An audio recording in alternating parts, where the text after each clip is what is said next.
Since I recently did a video on the words father and heaven, I thought it would be worth doing a complimentary video on the words mother and nature. So, mother, a woman in relation to her child or children, a female animal in relation to its offspring, um, or to bring up a child with care and affection, or to look after kindly and protectively. Derivatives, motherhood, mothering, etc. So a woman in relationship to her child or children. Nature. The phenomena of the physical world collectively, including plants, animals, and the landscape, as opposed to humans or human creations. That's already quite a questionable definition of nature to me. But this is the Oxford English Dictionary that I'm reading from. Or nature, the basic or inherent features, qualities, or character of a person or a thing. So, actually, as it turns out, these words are related in a way that's quite similar to like they're related in a similar way, I mean, to the way in which the words father and heaven were related. Um, so let us have a little look here. So mother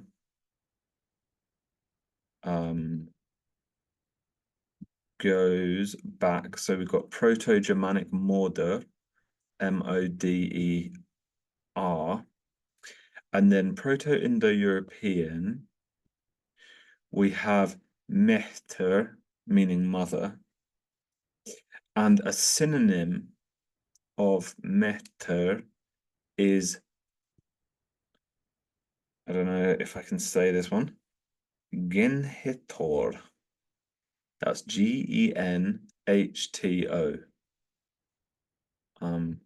You'll have to excuse my pronunciations, as I've mentioned previously, of Proto-Indo-European words, since I don't really know how this language would have sounded.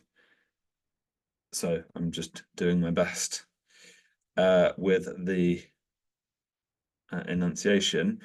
So Genhitor, this word, which is a synonym, as I said, of meter, and it means parent. And Genhitor means parent, and that has a root. It's gen. It's G-E-N-H. And this gen, it means to produce, to beget, or to give birth. Now, I suppose that's not particularly surprising in etymology for the word mother. The mother produces, begets, and gives birth. The father does not give birth or beget in that same way, just quite, just like literally like father doesn't give birth, a mother gives birth. All right, so there's an etymology with mother that goes back to this word, and keep this one in mind. So this word was G-E-N-H, gen, genhe, which is the root, and it's to produce, to beget, or to give birth. So that's mother. So what about nature? Well, with nature, we go back into the Latin natura, and this Latin natura is from nascor, and nascor means to be born or begotten. And do you know where the word nascor comes from? The Latin word. It comes from exactly the same root that we just mentioned.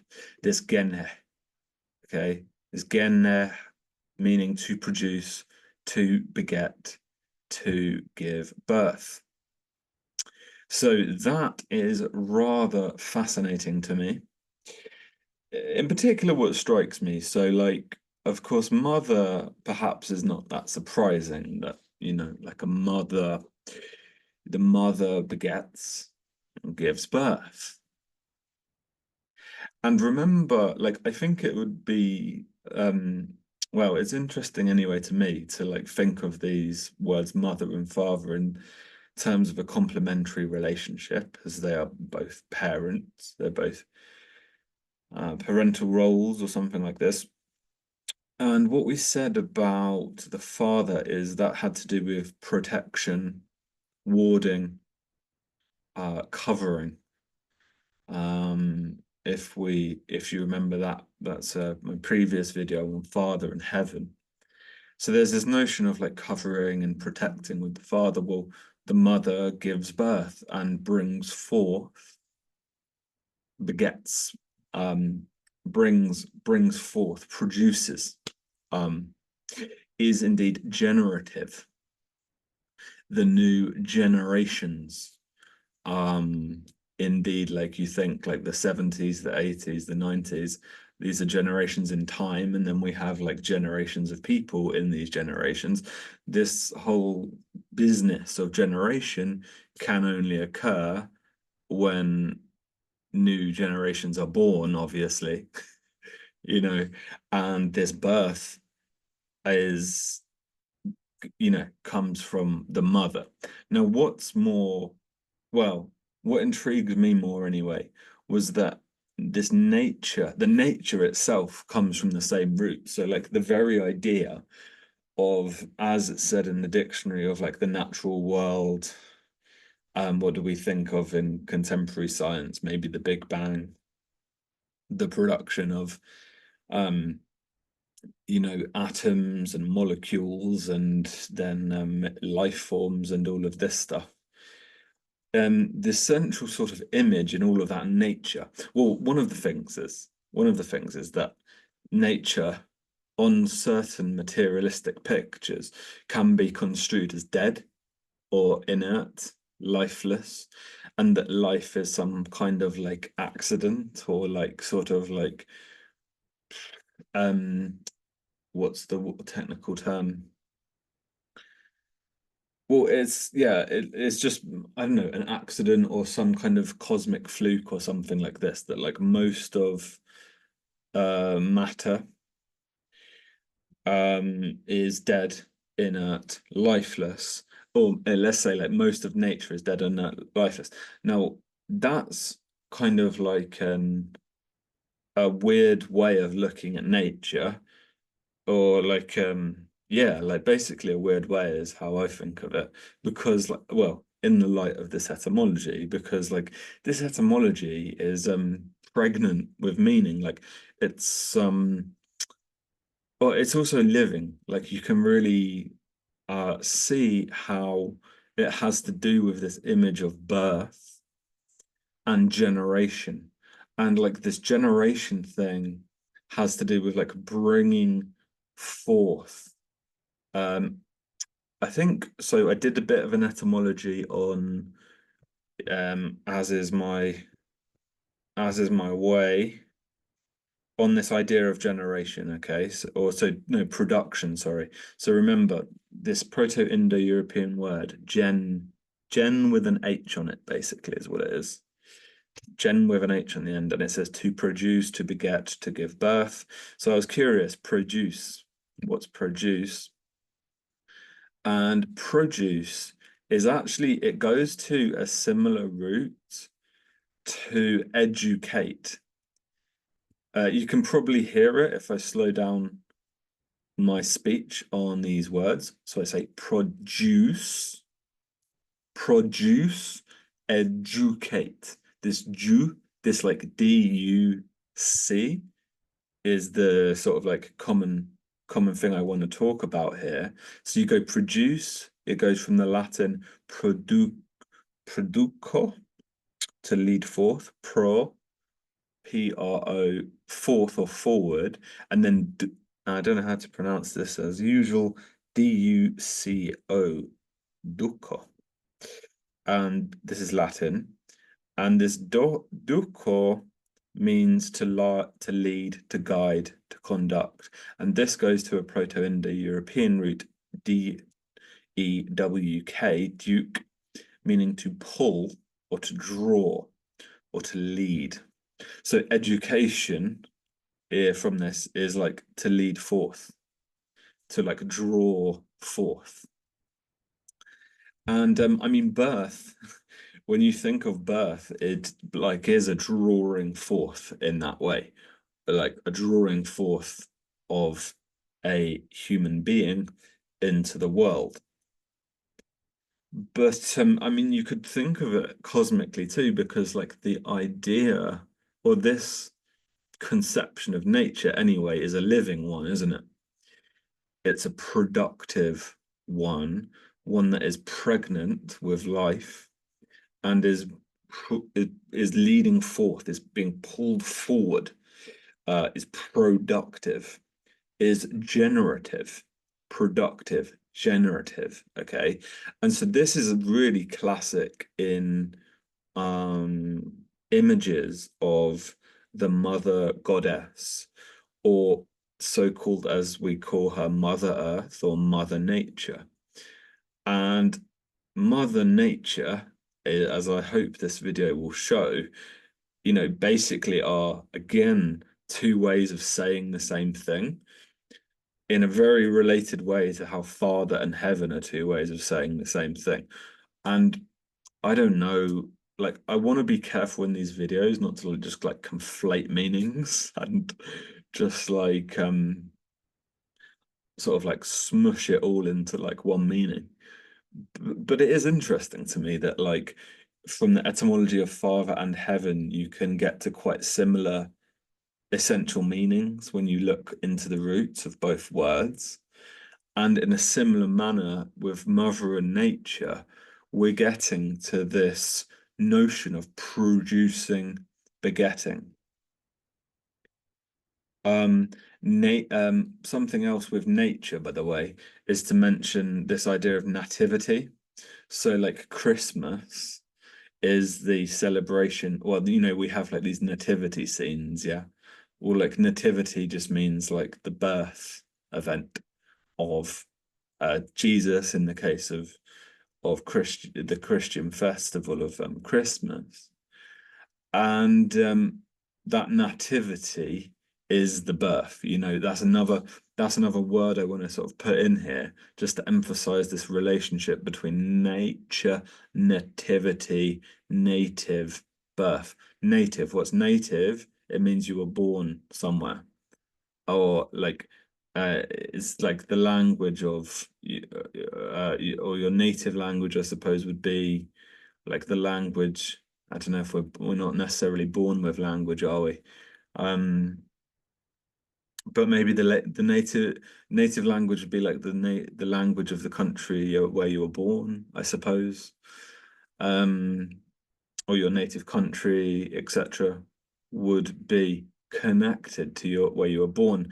And of course, the zodiac and astrological houses take this notion of nativity quite seriously, in as much as the various astrological houses are defined by nativities, the study of nativities. When were you born, basically, you know, when were you born and what were the stars like when you were born? This is sort of the basis of astrology.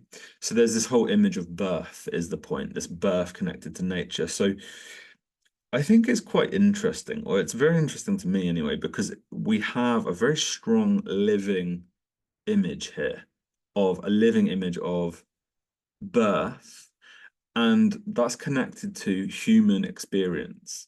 Because humans give birth, well, particularly, specifically, mothers give birth, not humans.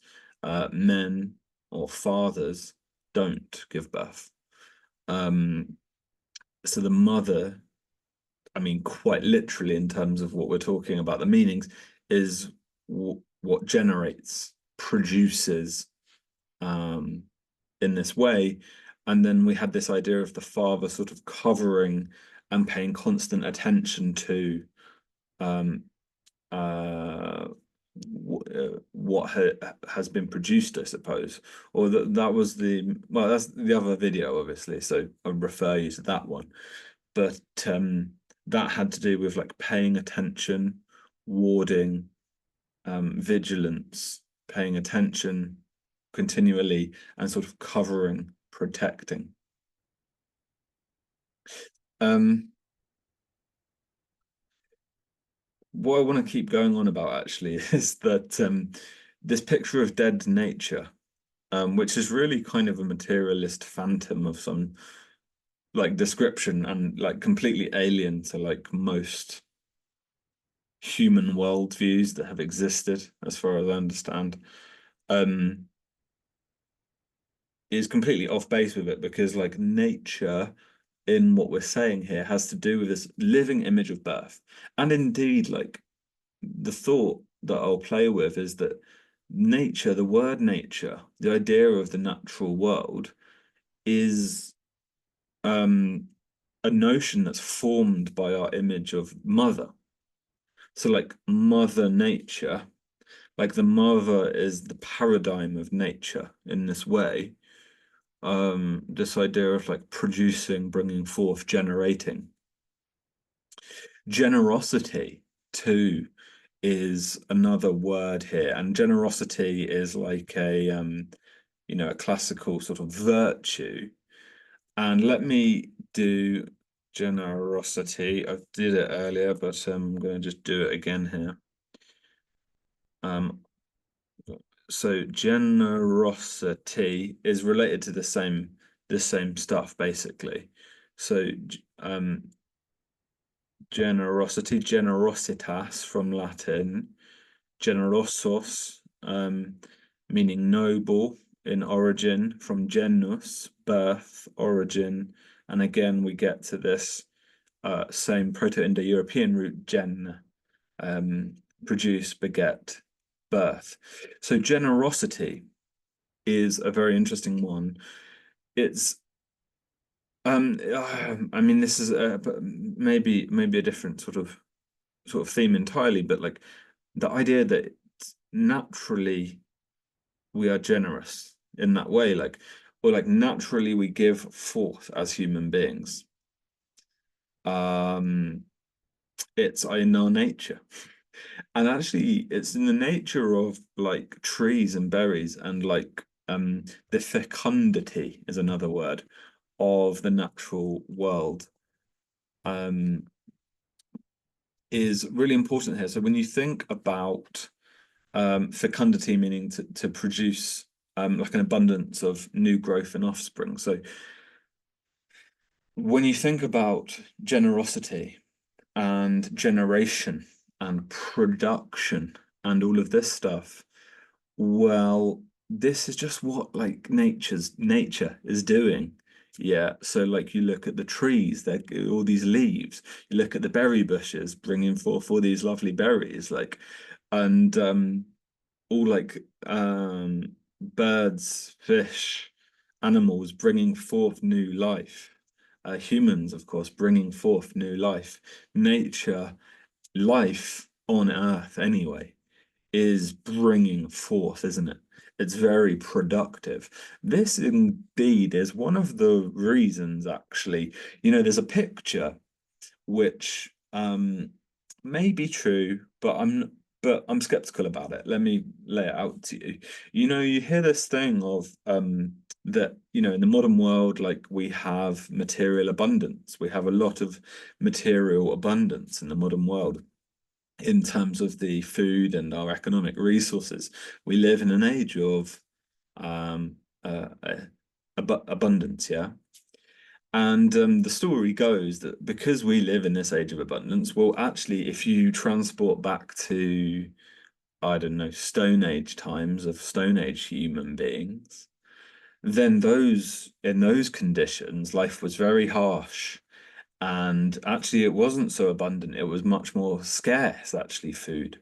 It was much more scarce back in those times. So the story goes. And you'll hear this in, I don't know, like communities around like health or fasting. Fasting, something I'm very interested in.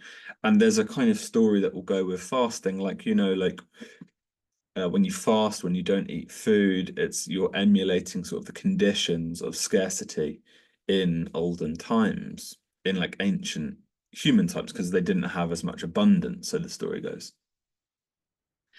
And I'm skeptical about this story. I mean, like it might be true, and like, I mean, it's going to depend on the different human populations in question, of course, right? Like clearly, uh, I I think that humans have experienced scarcity before.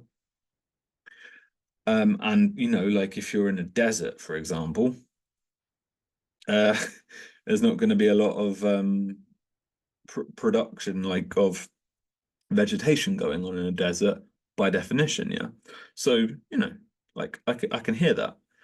But what I'm skeptical about, is that like, well, it relates to what we're talking about here because like, nature is abundant. Like it brings forth like the seas are full of fish. Like they just are.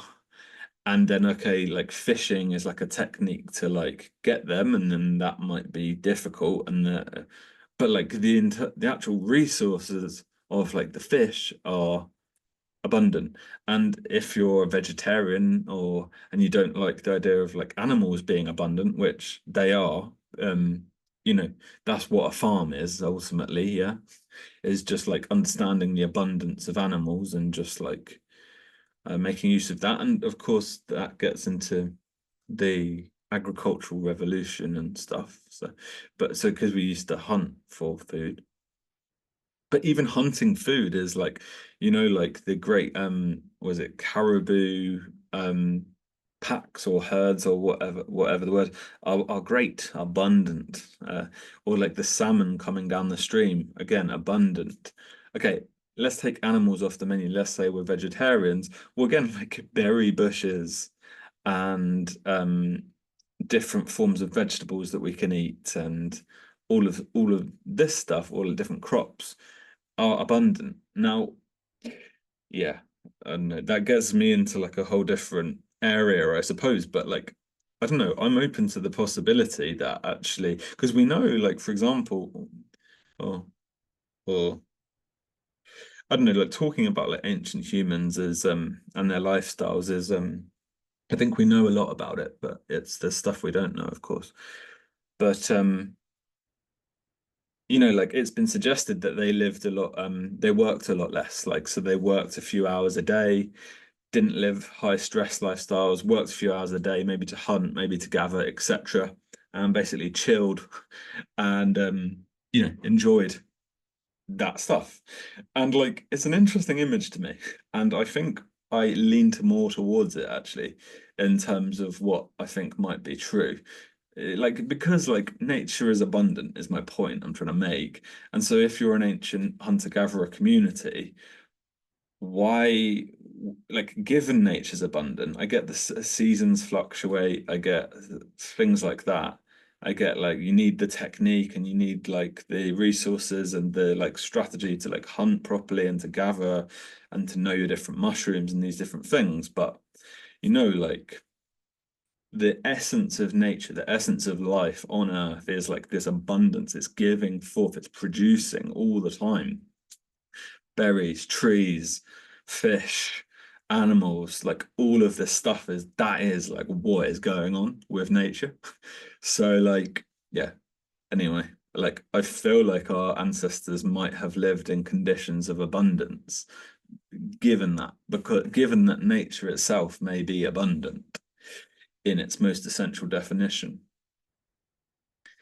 I think this is related to well, I've thought about the notion of generosity before, and it does strike me as a tr kind of truth that like the human soul is generous, like really, like that it is natural to give forth in that way, to like produce, to give forth, to give birth to new ideas, new thoughts, new energy, like new, just like to produce, to give forth, etc.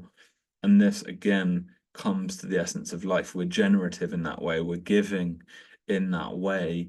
And this generation, this giving is part of our nature, to like really emphasize that word, our nature. So I will wrap up the video there. I think there's lots of interesting things to reflect on with this.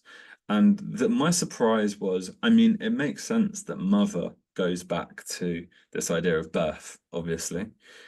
That the mother is who gives birth and produces and gives forth.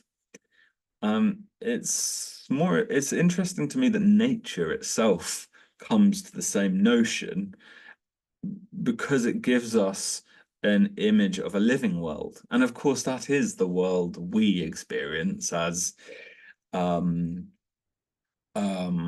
human beings, being alive, obviously, on Earth.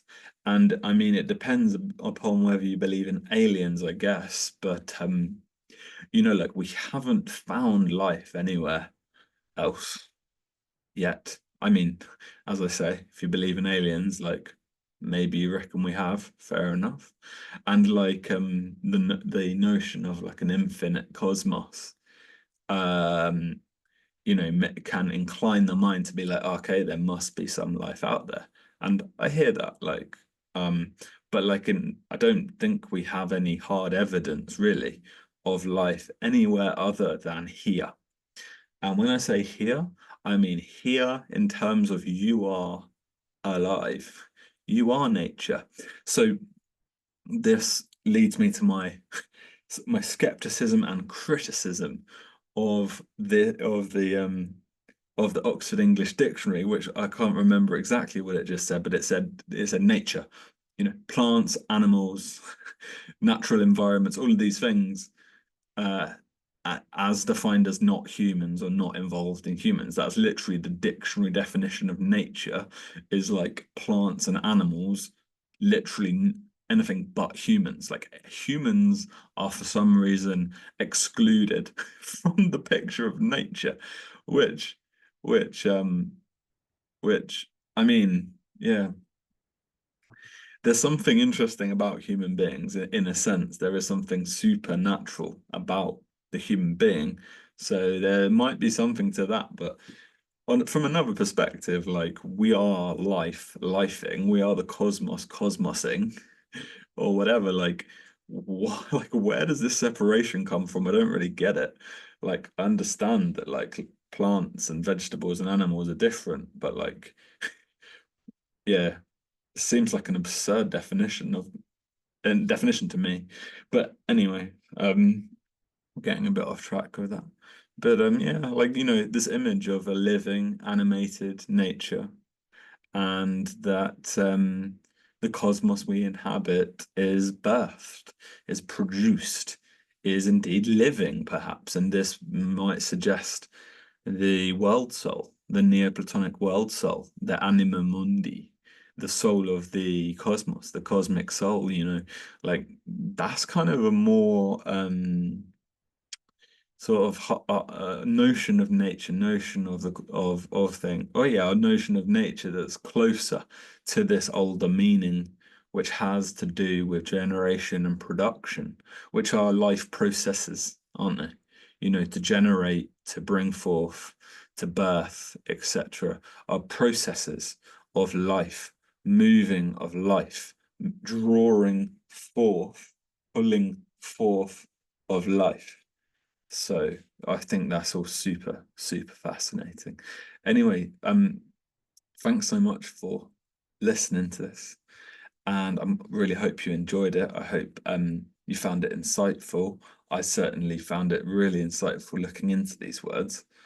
Um, yeah, I'd love if you did like it, I'd love you to give the video a like and If you have any thoughts or comments, I'd love to hear them down below. And if you'd like to stick around for some more content, like subscribe to the channel. So yeah, thanks for listening.